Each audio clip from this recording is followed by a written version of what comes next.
So Dan Bongino was working with the FBI until recently. He decided to step down so he could go back to podcasting. And this is one of the guys who helped Kash Patel and Pam Bondi cover up the billionaire child trafficking ring. That's what he's going to be most known for, no matter how much he copes and seethes and tries to spin it. The fact of the matter is, that is what he will go down in history as having done, is helped protect the Epstein class, okay? But this guy wants you to know that if you are critical of how Erica Kirk has acted after Charlie Kirk got killed, that he's judging you. And he thinks you should go to hell. The guy protecting the pedophile billionaires wants you to know he's judging you and you should go to hell for correctly realizing that Erica Kirk is acting very strangely since Charlie Kirk got shot and killed. Okay, so let's go ahead and watch this one. Let's get it. Erica didn't choose this, man.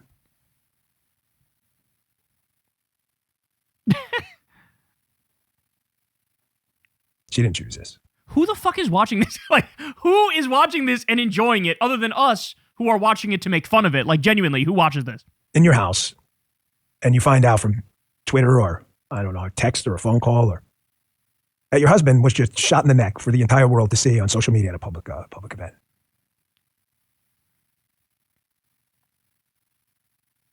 I can't imagine that. I know you can't either. Then you got to go through this. Then you got a bunch of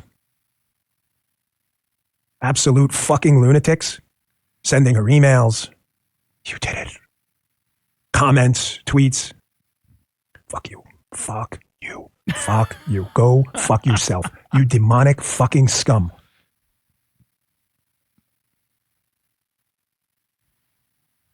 Gee, what is wrong with this guy? Like, he seems like mentally off. You know what I'm saying? And maybe he is. Maybe he actually is, because he's going through it. First of all, he's hemorrhaging his audience.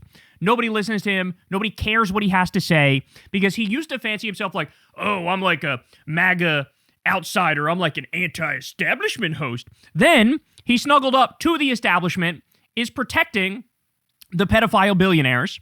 And so now his audience is like, what am I getting out of this? You're not edgy. You're not interesting. You're not an outsider. You're not anti-establishment. Literally, your whole show is to coddle the baby nuts of Donald Trump. So, like, what's the point? What am I getting out of this? And now he's crashing out at people who correctly have criticized Erica Kirk. For as much as I hate what just happened, I wish ill on no one. And everyone should restrain their emotions from the other side, because they are not on our side. Everyone. I don't quite understand what he was saying there, but the implication that, oh, the only people who are criticizing Erica Kirk are on the left, that is so wrong. In fact, I would say at this point, like, the majority of stuff you see going after Erica is from the right. It's from the right. It's from the Candace Owens crowd and her followers. Nick Fuentes also criticized Erica Kirk. Like, everybody's criticized Erica Kirk. I just happened to do it before it was cool.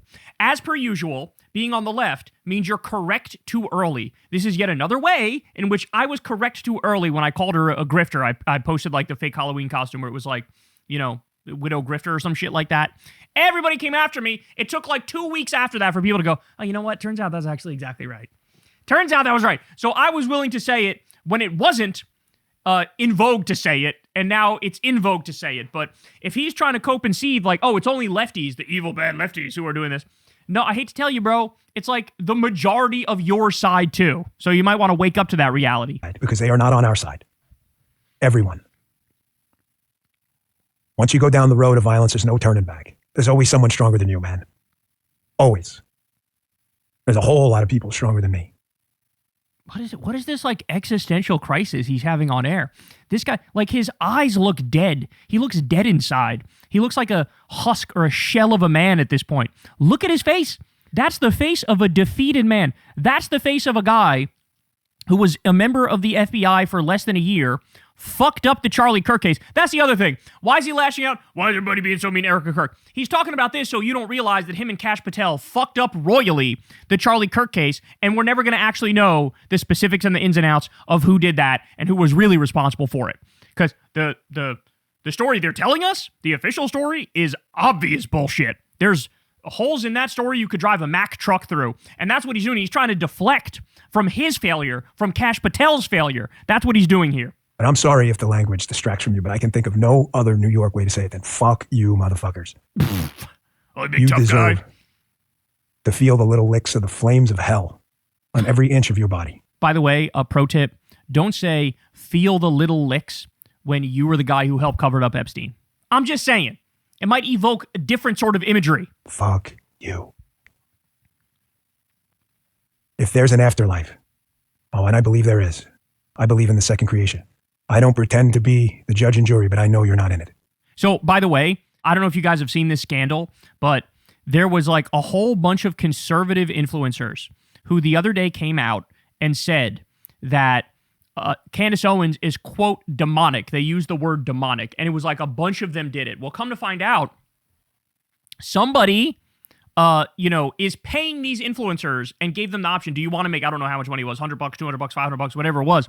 Do you want to make this money? You just have to go out there and tweet that Candace Owens is evil and demonic. And then a bunch of them did it. So there's actually a coordinated attack against Candace. Now, I'm no Candace defender. I'm not a fan of Candace Owens. She makes up a colossal amount of the stuff that she says on her show. My favorite account to follow now is the one where she tries to pronounce words and she fails miserably, like grandiose. It's grandiose. And anecdote when it's anecdote. But anyway, point is, I'm not a big fan of hers, but there was a coordinated attack from like, I don't know, TPUSA or MAGA Inc. or one of the right-wing think tanks or something, and they're all calling Candace demonic because Candace is doing, some like expose on Erica Kirk. But this is cope, man. This is cope what we're witnessing here. And I don't know if these people realize your voice carries no weight anymore. Nobody likes you, Dan Bongino. Nobody cares what you have to say. Same goes for Kash Patel. Same goes for Pam Bondi.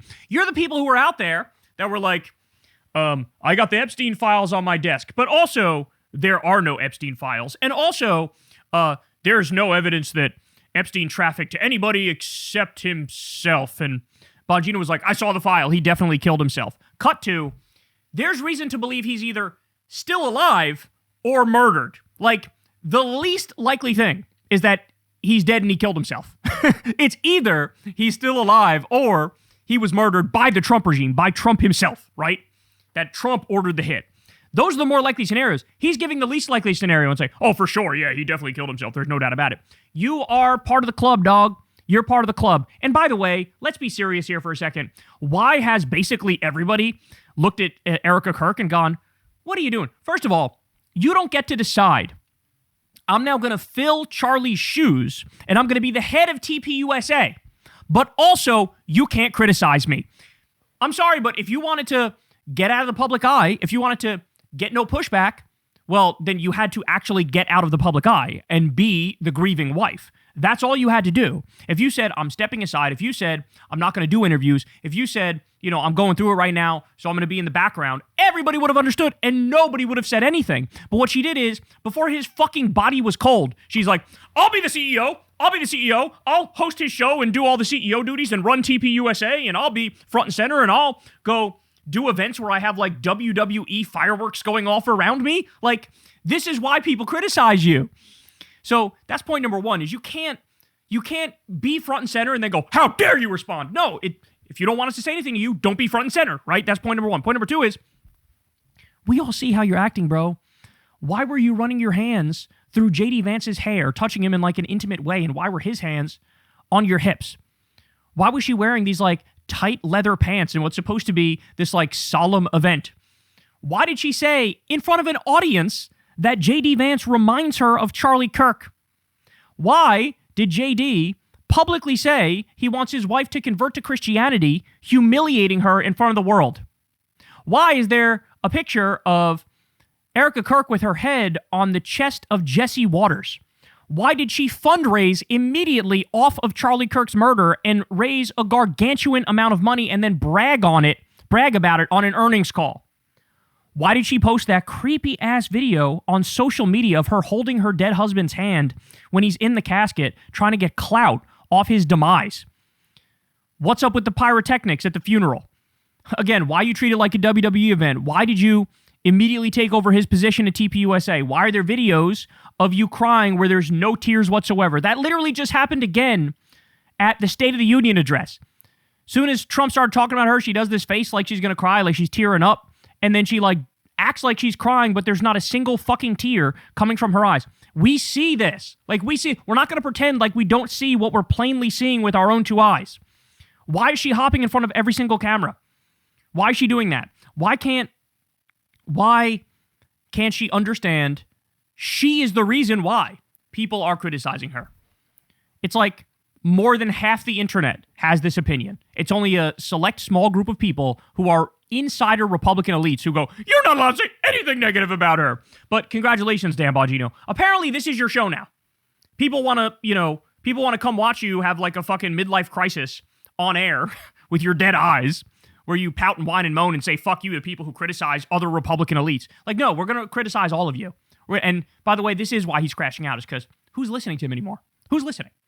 Like, the MAGA diehards? Okay, congratulations with that, like, fucking handful of people who are all Kool-Aid drinking death cultists who, have the IQ of a toaster. Congratulations. Really great audience you got there. Hey, y'all, do me a favor and like and subscribe. It helps out big time in the algorithm. Click the bell as well for notifications when videos drop, and watch that video on screen right now. You know you want to.